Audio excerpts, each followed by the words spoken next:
رمضان كريم وكل سنة وانتم طيبين.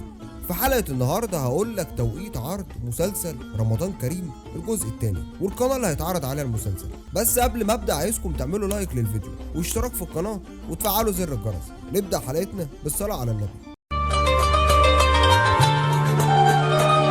مسلسل رمضان كريم هو من بطولة سيد رجب وسلوى عثمان، وهو من المسلسلات اللي قدرت تحقق نجاح عند المشاهدين، وده لانه من المسلسلات الاجتماعية اللي بتدور احداثها عن شهر رمضان. والمسلسل لما اتعرض في رمضان 2017 حقق نسب مشاهدة عالية جدا، وده اللي شجع صناع المسلسل انهم في رمضان 2023 يقدموا الجزء الثاني من مسلسل رمضان كريم. ومن المتوقع في الجزء الثاني ان في احداث جديده هتضاف للمسلسل، وفي فنانين هينضموا للجزء الثاني من المسلسل زي بيومي فؤاد وصلاح عبد الله وويزو وسلوى خطاب. وفي فنانين هيكونوا مش متواجدين في الجزء الثاني من المسلسل زي ريهام عبد الغفور وروبي وشريف سلامه وسهر الصايغ ومحمد محمود، وطبعا الفنان الراحل محمود الجندي واللي قدم دور عم كريم في المسلسل، ودوره هيكون انتهى في احداث المسلسل، وده لان ظهر في صوره من كواليس المسلسل بان عم كريم اتوفى. امتى هيتعرض مسلسل رمضان كريم الجزء الثاني؟ في رمضان 2023 هيتم عرض المسلسل الساعه 8 مساء